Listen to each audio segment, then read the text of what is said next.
for such a time as this. I was debating whether I should read this entire letter. I'm going to. And then I'm going to add a couple of two key scriptures that'll be life-changing for you.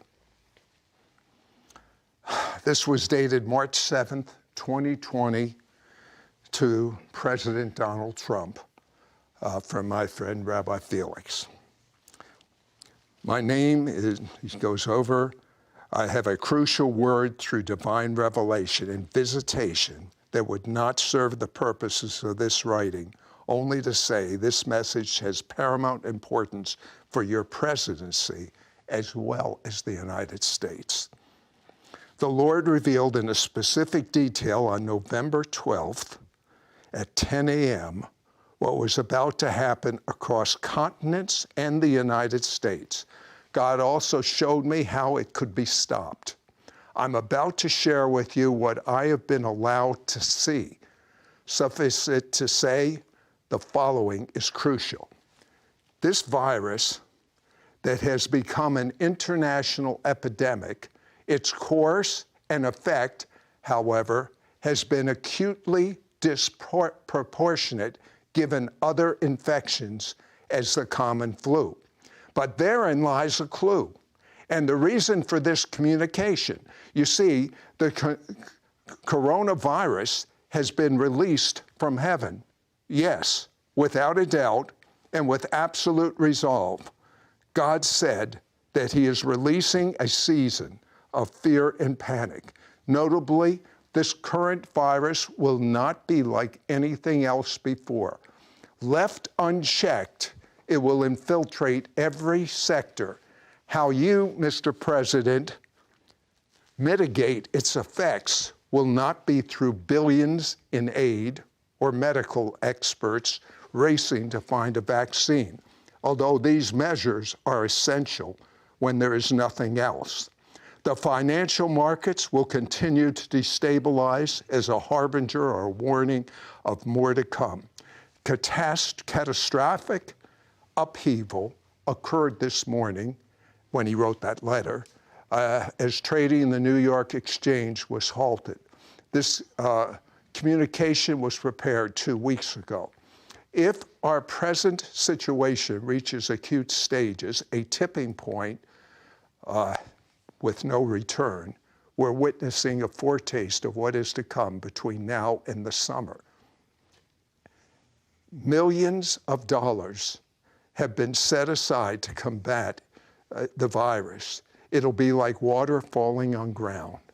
The extent of loss in the corporate and commercial centers due to a cessation of the money supply at the consumer and corporate level will be unstoppable. The business expansion that you have brought to the country will reverse. Jobs decline, precious metals accelerate, and inflation will increase due to a shortage of goods and services. Your presidency will be in jeopardy because the trajectory of this virus is far outrunning any medical or financial efforts to mitigate it. You are, as they say, holding a tiger by its tail. Furthermore, its lethal nature will accelerate the death count, and fear will grow acute within the belly of America, reach unprecedented proportions. People will quake with panic, as God said they would. You might ask, why would God do this? I prefer to outline what you can do to halt it in its tracks. What are you to do? The above question is why this writing has been forwarded to you. Mr. President, within the evangelical community, there is an unrelenting conviction that you are the highest office of the land by God. You are God's man for this season. You have been faithful in placing the U.S. Embassy in Jerusalem and recognizing Jerusalem as Israel's capital. What you have done in one full measure of authority was to fulfill prophecy and bring an area of biblical order back to the world. You have placed moral judges on the bench and restored morality at the judicial level. but I believe God has placed before you your most significant victory yet, one on the order of King Cyrus. It can be the measure of your greatest act, which will fuse the U.S. population to your side. In other words, it will ensure your next 4 years. Again, what am I to do? In the midst of this growing panic and fear and economic turbulence, God says, call a national day of prayer. This will not cause panic, but relief and assurance. A call for a national day of prayer for God to protect your people. Recall, you have been given the role of national steward and shepherd to the people of America.